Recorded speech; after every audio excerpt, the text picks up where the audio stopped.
Ladies and gentlemen, welcome back to the World Championship Series. Season 1, round of 32 for 2015. We're kicking off our first season of the year in style here in the brand new ESL Arena in Cologne. I just want to make a big thank you to our sponsors, Gigabyte, for sponsoring us for the first time here at the WCS. You may have seen one of their adverts earlier for the motherboard. I used that one, by the way. It's very good. That's the sales pitch done and dusted, but I actually do use that one. It's actually very good. We are going to move on to our second game in Group D very shortly, but first let's update you on the bracket and show you exactly what we've had so far. You haven't missed too much if you've been away. You haven't lost your hashtag passion just yet.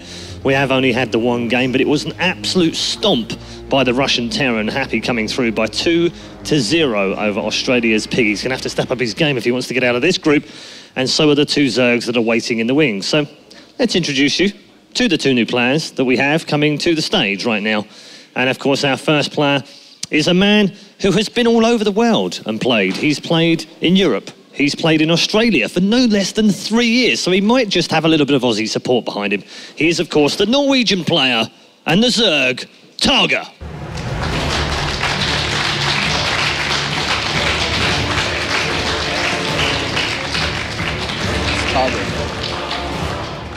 And he also plays a player who's also been on his travels too. Europe last year instead of going to school.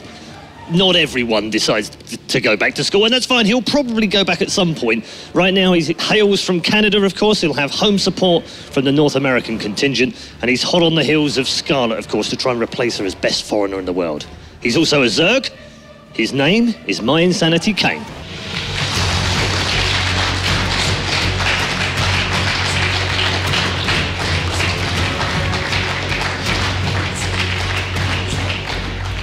Okay, so we've got our players on board. No pressure I put under Kane there at all. None whatsoever.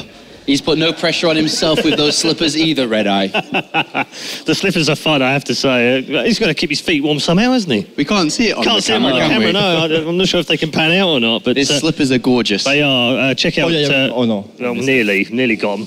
Almost. Like the cameraman's like, quick, come away. Check out Apollo's tweets. He's tweeted them out there. So let's get down to the serious business between these two. First of all, let's talk about Kane. Incredible kind of journey that this chap's been on. He's tried to qualify for WCS America in the past, tried to qualify for WCS Europe as well, never managed to make it through until he got to Challenger for a couple of seasons, kind of in between 2013-14. But his first time in Premier League comes now, when the global competition's even harder than it was before.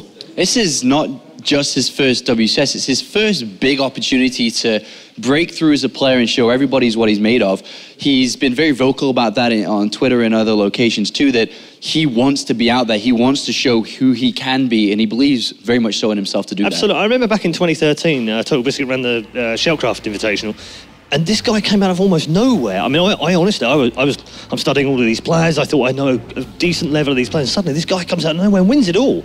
And you think, wow, North American talent. Someone's finally, shone through. But he hasn't really done much since. I maybe have too much expectation for him, but it doesn't seem to have gone on from that. No, you're completely accurate with that. He's played a couple of times in Challenger, but didn't really do anything with that. And he's been to a couple of tournaments and traveled a lot last year to be able to have that opportunity to try to do something, but he hasn't done it. But this is the stage. We've seen players break through in WCS, and he could be that next one. What's it like as a player? You play Warcraft 3, of course, and maybe not to the same level of success that you did in StarCraft, but what's it like being that new guy, the guy that comes through and has a great result, and then everyone's like, he's the new forward hope? I think everybody loves it. Like, you feel you can own the world, and you are new into it, and you feel like everything is easy, and you just want to keep trying it and keep going. And like, I think the only issue Kane had is he was in the shade of Scarlett and Hug. That's the only reason we didn't really get so much hype about him. But if Scarlett and Hug were not here, he would be like the best Canadian and the best results Canadian in the world. And yeah, I actually played with him a lot of times, and he always beat me. So I have to be honest with that. And he's really good. And the only issues he has is a bit too nice. Like, you see Canadians, he's like too nice. Too nice, and like, he goes to a competition and he's nice with everybody, he has no enemies. And when you play against someone, you must be able to hate him a bit to be able to. Did you hate your enemies when you played? Always. You had a lot of enemies, didn't you? You had a lot. I do, and that's like the reason I win, having enemies. Well, you've got to get inside the head somehow. ZvZ doesn't particularly stand out, Sean. So what's he got going for him in terms of turning over a man who does have a lot of ZvZ going for him? TargA. I think when you're that type of player, and I think you might be able to back this up, is that you have nothing to lose almost. You come into it and you're like, all right, if I win game number one, he's going to be like, oh no, I'm losing against this player. And then, the emotions start to tilt in favor of you. And have you had that before? I mean, when you very much so begun in maybe like 2010, 11, starting to play, you start to beat people and you're like, I don't care if I win or lose. And the other guy's like starting to feel that pressure. And TargA may feel that. You mean TargA is the one who has the pressure now, or he's like doesn't care? If, let's say, Kane wins game number one, TargA might start to feel that, and I think that's what Kane can have in this group. I don't really think Kane would be the kind of people who would let his emotion really disturb his game. I don't think so. When he doesn't care, and TargA is just them. I don't see them being really angry when they lose, do they? Not really. I've never seen any anger or rage. Definitely not from Kane. From TargA, maybe. Really? I don't think it's anger. It's just I don't know what to call frustration, it. maybe. Maybe a bit of frustration. I've got a quote here. This is from an interview with Wax Angel from 12 months ago, where Kane said, and I'm quoting, "I've had a man crush on Stefano since before IPL 3." Comment? That's it? Yeah. Just okay. We do get along, strangely enough. But, this makes a lot of sense now. But nothing happened backstage, nothing yet. So, but I mean, we both represent in a way similar, because he's the nice Canadian, I am the arrogant French. So in a way, we balance it out. Yeah. Gotcha. Okay. Let's talk about TargA now. Seemingly, in a similar way to Kane being in the shadow, if you like, of Scarlet and of Hark, TargA has almost been in the shadow of Snoop for quite a while now, and always been classed as the second best Norwegian StarCraft player. That must be really blooming irritating, isn't it? Oh, it has to be. I mean, there's a lot of different countries throughout the world that have that, and TargA, unfortunately, is that second place Norwegian. I think, we can, one way to look at it, Rotterdam and Grubby. Rotterdam still today is like, I was always, if Grubby wasn't there, I did well, but he was always there, so I didn't. So, yeah, definitely TargA has that. But funny enough, TargA and Snoop, when it comes to ZvZ between themselves, are 50-50. I think I was looking at it the other day, they are 24 maps to 24 maps throughout their career. That's insane. But that has elevated TargA's progression over the last 6 months. He wants to push for that. And to be honest, even though his results haven't shown it, online tournaments and online performances on the ladder, he has become one of the best Zergs in Europe. Absolutely. When it comes to ZvZ, it can sometimes be a little bit of a coin flippy kind of mirror. Yeah. So you try and find the edges, and one of the edges that we found is that offline in WCS, TargA has a 75% win rate in ZvZ. That's got to hold strong today, hasn't it? He is the best ZvZ player in today's group. Okay, that's a nice way of ending. Is that where your prediction goes? Yeah. 2-0? Ooh, it's ZvZ, and they can be very devilish, so... Flippy. Yeah, sometimes you can get the bad end of a build order, so I would give one to Kane too. Okay, what about you, Stefano? I got 100% now, so I stopped doing prediction, I think. You got one right, didn't you, just now? You were right, I was wrong. I get 100%, right? I was wrong last game. Yeah, I was totally hopelessly. So I'm good now. No more predictions. All right, no more predictions for Stefano, because he's 100%. He's going to finish the day on 100%, and that's the only way that's going to happen. We'll hand you over now to our commentary team. This one, our second game from Group D, is with Kalaris and Todd. All right, it's time to find out who is going to be able to be victorious here in the ZvZ. As for me, looking at this, TargA really presents himself as a very, very strong component of this group. He has so much wealth and practice in Zerg versus Zerg. Even when he was doing so well in the online cups in the European scene, when the upper echelons were dominated by Zergs, he was still winning things out. And obviously, he's had to play a lot against Snoot in the past in local scene. I absolutely agree. He says himself that ZvZ is his best matchup, and going into this group, surely that's going to help. Demon Slim, actually, very recently, when I hosted some show matches online, hyped TargA a lot as one of the best Zergs, if not the best Zerg, in Europe right now. All right, well, let's get into it then. It's going to be game number 1 on Exhibition Lost here to find out who is going to be moving on to the winner's game, as Kane... arguably one of the underdogs of this group is going to have to pull out all the stops here to beat TargA in our first game.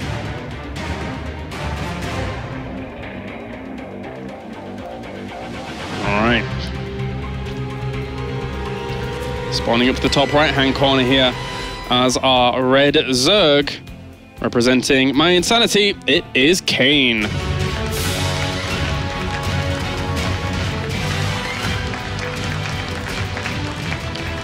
And down to the bottom left, it's our blue Zerg representing Imaginary Gaming. It is TargA.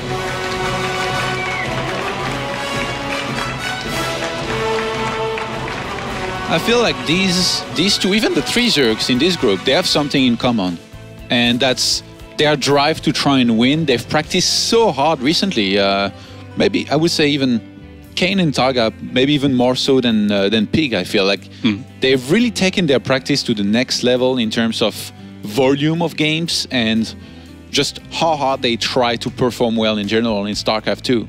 And that makes them very strong contenders overall against pretty much anybody they face. Like, you can always notice that with pro gamers, with just the way you're gonna match with them sometimes on the ladder, or even the amount that they're streaming, or just by looking at their game history. When you see that a player starts playing a lot more, you can basically just deduce that he's going through that period of time where he really starts wanting it even more, and he's ready to put in the work. Now, it's time for that work to possibly start showing more, and that would translate into either of them, maybe even both of them, possibly moving on to the next round. But I feel like TargA is definitely going to have more of a chance with this, because I've talked with both of them, and TargA sounded a lot more confident than Kane. Kane told me that he had been traveling a bunch here and there, and he didn't have time to practice nearly as much as he would have liked to go into this group.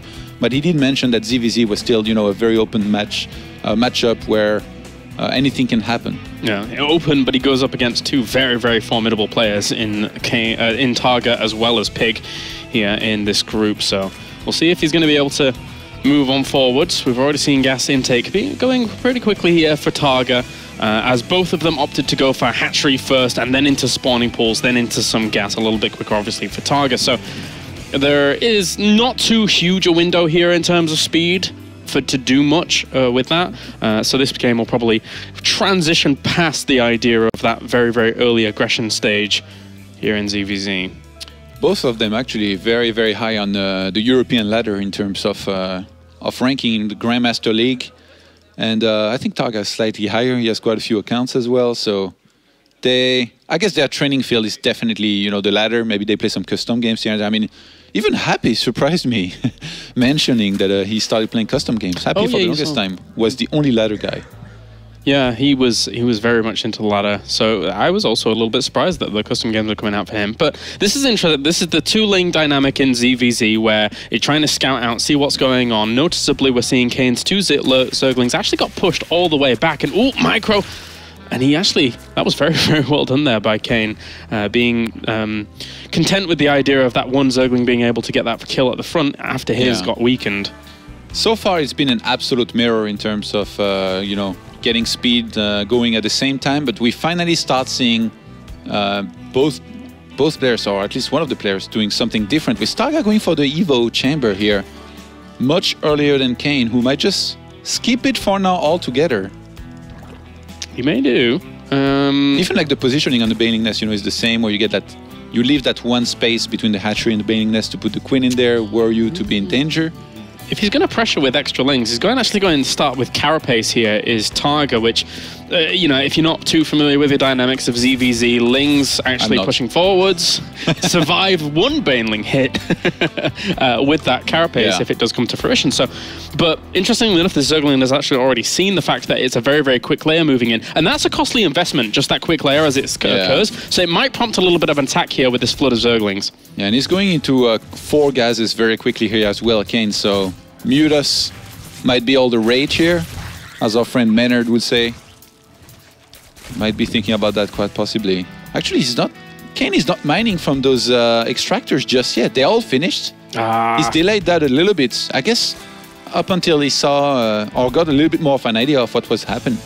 These Baneling guys aren't, well, I mean, if the fight is delayed here by TargA, then the Banelings aren't going to be as effective on Kane's side of things, because Carapace is halfway done now, but that's quite a large window for the Spire to start and the defense to actually get up here for Kane. So, I mean, two-base Spire has been very, very common. We've seen it quite a lot. But you've got to survive. You've got to survive, and there's a lot of lings in production here for TargA, who is racing across the map. But Kane saw them, and he's morphing a lot of Banelings, which He's definitely going to help a lot. He's going to need some good detonations, though. That was a good split off there by TargA to actually trade off like 1 or 2 Zerglings for a Baneling. Yeah. Get the front there, not too bad as well. I don't like that Kane's moving out, by the way. Like, he definitely needs to be a lot more defensive about this. He could, I mean, with the Carapace coming in, he could actually just die very, very quickly because he still doesn't know that it's going to be an issue for him as he's out in the middle of the map. He never saw the Evo. That's so many Lings. 10 seconds away from Carapace here.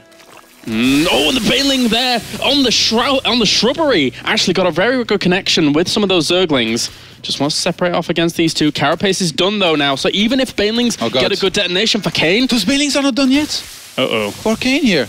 He's only got 1. Oh, okay, 2 Spine Crawlers are in this. He's not even morphing anymore. Okay, those are gonna finish, but he needs to morph way more. He needs way more Banelings and Zerglings than this. Alright, well, he's bought a little bit of time. He actually has some money here for Mutalisks left over, but unless these Zerglings are actually able to do a lot, and I think they will be able to, this could be quite deadly, those 4 Banelings morphing in there, but he has plenty himself to be able to connect with those, and he kills it off. 22 Zerglings as well as 10 Banelings left over with just a few Zerglings left, and he could get a ton of these drones as well.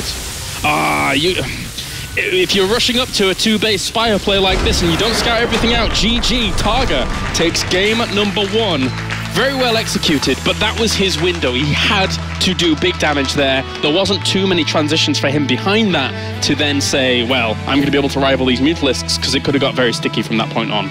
Very successful first game and build, most of all, you know, going for the Evo here in the back of his main like that. It was never spotted by Kane, who was very unsuspecting, and even though he saw a great amount of Zerglings, not knowing about the Carapace, maybe he got a little bit overeager, you know, moving out of your main like this. If he had known, I'm pretty sure he would have played a lot more defensively, made sure that he was going to be okay against the Zerglings, and then relied on his Mutalisks to try and win the game. That's the kind of game that for Kane, you know, you don't even have to review the replay. You see that your Banelings don't kill the Zerglings in that one shot, and then you're like, oh, I guess I missed that, and that's exactly how that panned out. And obviously, again, it was a lot of the Zergling production there going all the way through that stage of the game. So TargA took the advantage with the earlier aggression in that game, but came very eager to try and transition on to that 2-base Spire. And when you see that many Lings flooding across the map, of course, Banelings are a nice addition to the defense, but even more Spine Crawlers wouldn't have gone amiss there at the top of that natural base when you're being so heavily committed to that layer tech. That's a pretty cool jacket, by the way. That's nice. That's all right. Kane gonna have to do better here on Overgrowth, which is definitely a map he's gonna have a bit more experience on. His Overlord placement actually was like a little bit weird, you know, like maybe it was, he was afraid he was going to get sniped. I actually watched him warm up earlier backstage in the practice room, and he lost quite a few Overlords in ladder in some ZvZs, and he said it was good that he got that out of the way, you know, the sloppy play before going into the real games. Sadly for him, it didn't go too well in game 1. Yeah, real game 1 didn't pan out as well as he would like, but let's get into game number 2 now. See if he can tie up the series here against TargA, who looked fearsome in game number 1 with his timing. And up to the top right-hand corner, it is our red Zerg. Representing my insanity, it is Kane.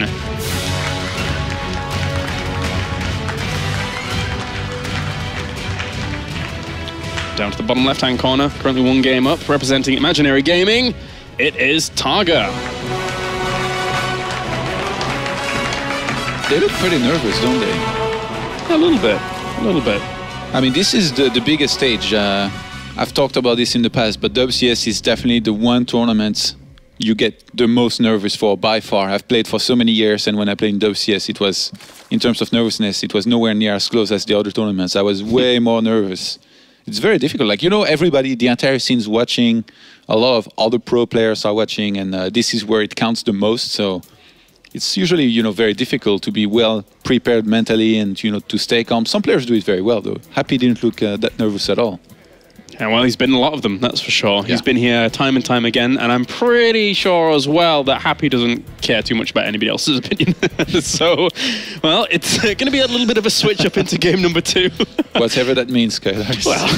Well, the switch up into game number 2 is going to be spawning pool first on either side, so neither player wanting to take too much of a risk of going for a hatchery first. The distances are quite close on this map if you are to be caught off, and also there is the potential of going for something a little bit crazy, and it can evade the position of the Overlords as they're going in the normal directions. So if you get caught off guard, it catches you off quite aggressively. Yeah, I wonder if there's any chance TargA might do something similar with the Evo. I feel like it's probably quite unlikely he will do this twice in a row.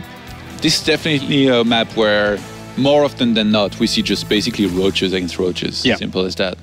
There's a lot of room in the middle of the map to actually position yourself well with roaches in terms of a concave. Yeah. And Snoot, as a fellow countryman of TargA, was a shining example for a lot of foreigners to actually position well, using stop command to actually already have them in a line and then just move them in the particular direction that you want, and then you stop command to have them already well set up in concave. So that's certainly something that can come into play on this map. I could really see, TargA just top this group. Totally, like potentially. He's in the first game, he was very dominant here. He's practicing a ton. He was hyped by the Muslim, as one of the top Zergs. What is it with those Norwegian Zergs, man? They're really good. Yeah, they're pretty good, man. Pretty good. I still think the brick wall is going to be happy though. Yeah. Snoot, arguably, the best foreigner, and now TargA really starting to deliver more and more season after season. He's had a few good finishes here and there, but... Ooh, there was a cute little move by Kane there to try and deny that scout getting in, but it finally does manage to, after the drone and the queen fail the block. And also, everything has been scattered out on the other side of the map as well. So, blow for blow. Yeah, Kane with the later gases here is going to take 2 at once. So he should be the defending player going further into this game. Already with the 3rd queen out. Whereas for TargA, this was delayed a lot. He's going to stay on 2-4 now. Yeah, and he takes them at his natural, which will, unless TargA actually gets in there with the Zergling later on, it'll leave TargA a little bit into the dark as to whether or not he's actually taken all 4 gas geysers, and thus there is the potential that there could have been something like an early layer. Obviously not at this point in the time, but in a few minutes' time, that could present itself and be very, very similar to game number 1. But if he switches things up, which he, we'll find out. Rather than starting speed here, Kane starts a lair. You think he wants to try another time for Mutas? He's a big fan of Mutas versus Protoss. It's his go-to build, to get a Spire in there at some points. But apparently, it's going to be a Roach Run and an Evo Chamber. Yeah, and that tells a different story. It might just be a straight +1 and speed attack from here. You notice he was also mining only 2+2 on the extractor side is natural. He just fixed that into a 3+3. So didn't seem to want to get that much gas just yet, so I guess it's going to be roaches and not mutas. Yeah, it only takes 1 gas in his main base, not all the 4, so you can actually have good sustained roach production off 3 gases across these 2 bases. The Baneling Nest isn't so much warranted here by TargA, but he doesn't really, unless he's actually just going to go for it. Yeah, he actually made the roach run first, and since he had already gone for speed, he's going to have speedlings to work with. So what he does is he starts roaches. While they start going across the map, I'm guessing he's going to get a lot of Zerglings to follow them and even catch up and get ahead of them. More of Banelings in front of Kane's, I guess, natural and wall, and then go for the bust. And TargA is in a rush today. He wants to play happy ASAP. He has no time to waste. Well, this could line up horribly for Kane because, of course, he's invested a lot into +1 as well as Clear Reconstitution. But if they don't even finish before TargA hits, then that is so much gone away from the idea of unit production. But Kane had already started getting roaches out, so surely if he can get enough of those out before this hits, he's gonna do great. He even has the wall working in his favor here. Yeah. He has a few queens, charging up on energy as well. Few Banelings actually morph in, but they can't really bust through that wall unless he gets a lot of them. He's got actually quite a few there morphing in. If he tries to hit between the Evolution Chamber and the Roach Warren, where the gap is, and is able to do a lot of damage there, then maybe he can actually just bust through. The Queen's even with him. Oh, God. Yeah, I think this is going to hit before any of Kane's upgrades, the +1, all the speed roach finishes. He's got to go. He has to go before all of that starts. And the Banelings actually did flood forwards a little bit there. TargA just anticipating the idea that he has invested way more into unit production. And the Banelings actually wiggled through to get some good detonations off on his opponent's roaches anyway. It's still actually very even roach numbers, but they are falling on the side here of, well, both of them. So it looks like the reinforcement point might be able to win out here, but he lost so many drones in the process. 17 have gone down thanks to the Banelings. Yeah, and all of a sudden we have more than a 10 walkers difference here in TargA's favor. He's still killing a few more. 19 drones for Kane against 34 for TargA. So even though this has been hell for now, all TargA has to do from there, he's drone up a little bit himself. Tech, he starts a lair. He's still getting links though. Yeah, I mean, they were to reinforce, but now they're there to just buy a little bit of time. And I don't think Kane has enough of a window with the force that he has to get across the other side of the map and do extra damage to his opponent without TargA actually being able to reinforce, thanks to his point being so small. Look, they're just buying time. They're just buying time and doing a great job of it here for TargA to have his defenses nice and sturdy back at home for the counter. 23 workers here for Kane, 34 for TargA. He's going to try to climb back up with those numbers. TargA, though, is not getting any more workers. He's only making roaches. Even though he's getting a lair right now, it's a little bit weird. It kind of feels like he wants to do a follow-up wave with an all-in, but he's still going to go and try to reach that speed, I think, for his roaches. Well, you have the lair finishes. He knows that he has more economy, so he might just go for speed, keep on making roaches, and then kill off Kane, who the only thing he has going for him right now, Kane, is that +1 missile attacks. He has to be 100% sure that he's done good damage with his roaches as well as his lings, because, of course, we saw Kane. He has speed, so if he got caught out in an awkward position, if TargA did, of course, then he would be out there forever and would lose a lot. But +2 weapons starting here, it's a little bit ambitious for Kane to really get up and running whilst this extra push is coming here from TargA. Why did TargA go for lair if he's not going to make speed? And Kane, he started +2 missile attack upgrades. He needs to cancel that. Yeah, if that falls, I mean, Zergling's not going to do well against roaches here. No, not too much, especially when the Baneling Nest is still available to TargA behind all of this as well, as the roaches are just going to press their advantage up against the other roaches here of Kane's. Of course, they do have an upgrade advantage here, but if you actually funnel through with a lot of Zerglings, maybe you could quell that, but he holds on. The upgrade advantage He killed all of the roaches, so all of a sudden, Kane is on 15 roaches against just a few Zerglings. And TargA is going to tap out. He had no transition off it. It was a little bit ambitious because there were so many roaches that Kane did keep alive, which was cool. And Kane knew that the defense would be able to hold up, I suppose. But losing the Roach Warren did put him in a kind of a scary mindset, of course. And as you mentioned, we saw that TargA wasn't really fully replenishing, pumping into drones. It was just, I'm going to go for this second wave. Hopefully I've done enough damage with that first wave. And in the end, it wasn't enough. I think TargA was under the impression he could finish this game. That's why he kept on making Zerglings and roaches. But if he had just droned up a little bit more, because he was quite a few walkers ahead already, then made roaches and then started taking, he would have been okay. I mean, it would have meant that he lets Kane, try and come back in the walker count, but he was just so far ahead. I think it was like a 15 walker lead or something. So definitely was in a good position. All right, well, we're going to go to a short break here in this Zerg versus Zerg, and when we're back, we're going to be loading up onto Vani Research Station for game number 3 between TargA and Kane.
All right, welcome back to the World Championship Series as we're going to aim at number 3 here between our two Zergs.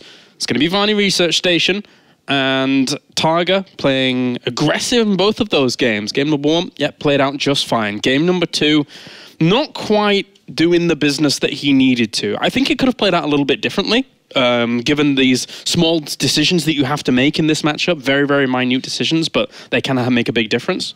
And in the end, though, Kane won. It was a little bit of an early exit. Like, he had killed a roach one. There was 15 roaches alive with +1 and +2 on the way. But while they go across the map, surely, I guess TargA could have tried to get some of his own roaches out, plus, maybe some spine crawlers. I don't know. It wasn't quite, Hydra GG timing, but still maybe a little bit early. He could have still tried, I feel. All right. Well, then again, I don't know. I'm sure if I asked him, he would tell me, no, man, I was dead. Like, he wouldn't even argue about it. It's a big deficit, the upgrades. That's the thing. That's one big thing. And he always knew that Kane was going to be replenishing the Roach Warren pretty fast behind it, as it did end up falling, because that's your lifeblood. You need that there. But anyway, let's get into game number 3. Find out who's moving on to the winners match to play against Happy, the one Terran that stands strong in this group so far. As we have spawning down to the south, it's our red Zerg, representing my insanity. It is Kane.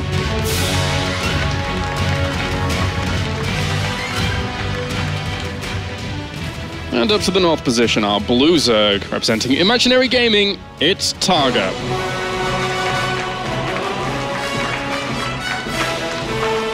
It's time for the macro game, Kailaris. I can feel it. Yeah? It's going to happen on this map. It's going to be roaches versus roaches. And the numbers are going to be very high in those roaches. Roach per minute count is going to be through the roof. Well, Todd, I hate to disappoint you. But we're going to have a 10 pool. This doesn't mean anything yet, James. It's, yeah, I mean, the game can go on from here. That's certainly true. That's very, very true. But it's Kane just really flipping the series on the head here, as he's already depicted and shown the idea of 2 bit more macro-focused games, and now in game number 3, he's really going to try and flip it, and even the gas. Yeah, he's banking on TargA going for a hatch first here, which he might. We're going to find out in a second. This can cause a lot of problems, a lot of problems, because it's so difficult to have the Overlord get over there and spot things, because it's so far away. So, yeah, hatchery first against this. Kane even quite nicely going for the, the mineral tricks, the closer patches, mining on all of them, optimizing his income here. And you can actually send these Zerglings to avoid this Overlord. You can on this map. It's very, very easy to do that. Speedless. Oh, the Speedless Zerglings. He's going to go straight into Banelings with just 2 of those drones on the extractor here. And okay. TargA, with the Overlords pathing on this map, is TargA even going to see this? Exactly. Early? I mean, that's what I said just before, man. It can be really scary. He barely misses it. Oh my god. No, well, that second Overlord will spot, at least. He will see it at least with the second Overlord. But I mean, his spawning pool is only halfway through done now. The problem is he still doesn't know that it's Banelings behind this. It could have been Speed, the follow-up, but of course, I mean, this Zergling Baneling early assault has been getting a bit more popular as of late. So this can cause a lot of problems. A lot of problems, because Banelings are going to be morphing in just a second, and he has no lings out at all to be able to defend against this. A lot of drones will be pulled here to try and cancel those Banelings, but he morphs them, on that ramp, very close to the edge of that ramp, so... Please, don't lose too many drones to this. Oh, God. Okay, so he actually split quite nicely there, losing only 2 drones to that initial push, but there's still a lot of Zerglings on the way. Yeah. TargA should have canceled the second hatch too, surely. He kept that alive, and, I mean, it's not going to help him at all. He needs that money, for the Queen. He cannot even start a Queen. Oh, that Baneling gets an alright detonation as well. 10 drones have fallen here, and that puts him down to 5 drones against 9. I told you this was going to be a macro game, Kailaris, didn't I? Perfect read here, Todd, as we're going to have a few more Zerglings on the way. I think he'll be able to hold off the brunt of it for now, but I mean, it really depends on how many Banelings come out, and he's so far down in terms of drones. 5 drones to 9, and here I was thinking that PvP is cheesy, man.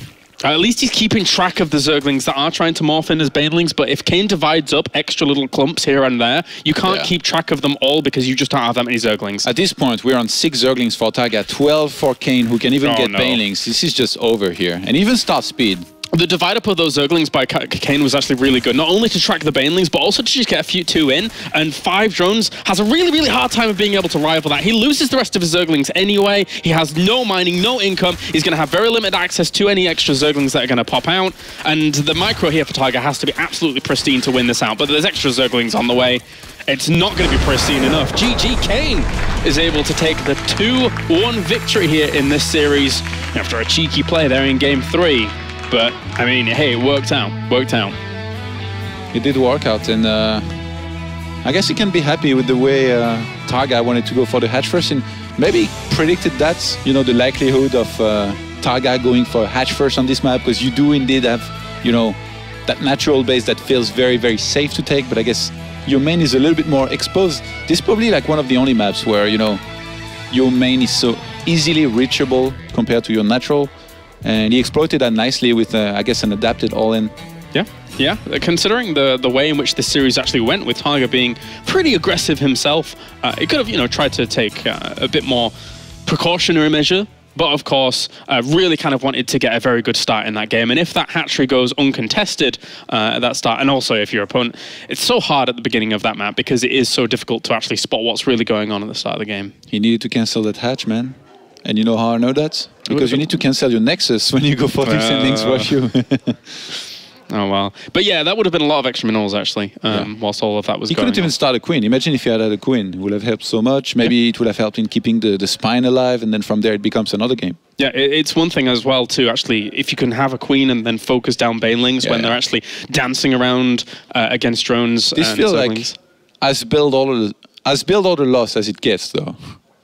It's one of them. It's certainly one of them. Well, that does it from us here at the caster's desk. Let's head over to the analysis desk with our winner. It's Kane. Thank you, Kalaris and Todd there in the commentary booth. Yes, with Kane, congratulations. Great win against a player that many of us felt was probably the strongest of the 3 Zergs in the group. How did you view it? Yeah, like, I know TargA's really good in ZvZ, so at the same time, it's ZvZ, so it's a bit of a coin flip, as you saw in the last game. So I didn't prepare anything specifically. I just laddered a bit, and yeah, since it's ZvZ, it is, you know, it just happens, so. Okay, talk us through first map. Yeah, it was a build order win by him. He either studied me or prepared well. So yeah, it just so happened that he went +1 carapace Banelings versus Muta. And even though I had a Spine Crawler and Banelings of my own, it's just a build order win. So he played it really well, and I think he must have prepared for me or watched my games versus Snoot or something like that, but he guessed well and it paid off. Did you do any preparation yourself, like specifically for the players and how they play? No. Zerg versus Zerg? No, I just laddered. I mean, it's ZvZ. I prepared a bit for Happy, but in the ZvZ matches, it's kind of pointless to prepare. Yeah, so do you think it's counterintuitive to try to, okay, so this guy opens up 15 hatch the majority of games. That kind of study is pointless, would you say, in this type of environment? Yeah, because like even though he might open 15 hatch on ladder, when it comes to a tournament, he's just going to, you know, he might 15 pool, he might 10 pool. You can prepare so many different things. So it's like mind gaming yourself almost if you prepare too much for an opponent. Yeah, all right, so I get that. That's a great point as well, because a lot of players will prepare specifically. So if you don't prepare, do you change the way you play? Do you think, okay, I need to scout better, for instance, because I know that he's, you know, I might not know what he's doing, and in this environment, as you say, come up with something funky like you did in the third map. Yeah. What do you do differently to the way you would normally play? Honestly, I don't do anything differently, but throughout the series, like in game 1 and game 2, you kind of notice things. Like I noticed that he went hatch first in game 1, and then pool first in game 2. And he went pool first because he was afraid I was going to early pool, and I didn't early pool. So I knew going into game 3, since I didn't early pool the first 2 games, he was going to think I wouldn't early pool the third. Okay, nice mind games. I like that. It's good. So Zerg versus Zerg, and very similar in Protoss versus Protoss as well. Yeah. So talk to us a little bit about coming here, playing on the big stage for the first time in WCS. Were you nervous at all? I mean, earlier on Facebook, you tweeted the picture of the stage. You're like, all right, so it's only 10 hours away until I'm on there. Yeah. How is it coming into a few hours before the show? Yeah, I thought I would be more nervous coming here. But on stage, like when the camera's on me and stuff, I feel very comfortable. And I needed to take some deep breaths and stuff like that. So honestly, I thought I would be more nervous, but I wasn't up there. You at the end of game 2, end of game 1, you showed no emotion. End of game 2, there's a cheeky little smile came out. Yeah. I'm quite pleased with myself right now. Yeah. Was that how you felt him, or was there something else there? I was quite pleased because I thought that he'd killed all my drones at the natural, right? So I didn't know if I was in a good spot, even though I had lair and +1 roaches and speed finishing. But I thought I was still in a really tough position. And then he kept rallying lings, which was a mistake by him. So I was very pleased with myself after that game, I suppose. There was a great quote from you. You chatted to Wax Angel almost 12 months ago to the day, in fact. And in it, you said you wouldn't feel deserving of a place in Premier League unless you defeated Koreans to get there. Has that changed? Has your view on that changed 12 months on? Yeah. Because you're in Premier League now and you deserve to be here. You had a great challenger game against QXC and you deserve to be in the round of 32, so... Money. Okay. All right. Well, yeah, that's fair enough. I mean, we all play for our own reasons, and I understand that. Talk me through that QXC game because it was an absolute stomp. Yep. And you said at the same time that you didn't rate any of the Terrans in North America. You said you had one of the reasons you loved coming to Europe was because you played a whole host of Terrans on the ladder, and they were all high quality, and there were none in North America. QXC's he's a decent Terran, isn't he? Yeah, absolutely. And it's sad to see him retire, of course, because he's a friend of mine, as well as a really good Terran player in North America. So I was sad to see him go. But our challenger match, I prepared really, really hard for that one. I practiced with Polt, Major, a couple Korean guys. Like I busted my ass for that one. Okay, does that hold you in good stead against Happy? No, Happy has a completely different style. And even though I did prepare a couple things for him, I don't feel confident going into that series. Okay. Interesting. Yeah, is that... You surely must... You've had so many good games against Terran, though, recently. I mean, in team leagues, and you beat Polt on the way to qualifying into Challenger as well. Yep. Surely there must be some confidence in there for you. If Happy was a bio player, I'd feel confident. Mech, yeah? I don't feel confident. Do you play against Mech very often? Not often, and when I do, I don't know what I'm doing. So... That's okay. I play Mech Terran as well, and I have no idea what I'm doing. Yeah. We could play against each other. We definitely could. I wouldn't even know who would win. It would be amazing. Match, yeah. So you feel confident just in your Zerg versus Zerg, happy to fall back on that again if that was... No, I don't feel confident in ZvZ either. It's a coin flip, to be honest with you. You're in the winners match, come on! Yeah. But, I mean, it's just Zerg versus Zerg. Like, one player goes 10 pool, one player goes hatch first, and the 10 pool player wins. There's no skill in it. I mean, I microed Banelings. Great, but there's no skill in that win. It was just a build order win. Yeah. Just as his win in game 1 versus me, I'm sure he'd say the exact same thing. All right. Well, thank you very much, Kane. Very humble as well. A little bit ambivalent towards his win, but we thought he played rather well. A 2-1 win for Kane, and he moves through to the winners' game. That'll be coming up a little bit later on against Happy. But next up, two Zergs fight for survival in Group D. We'll be back after the break.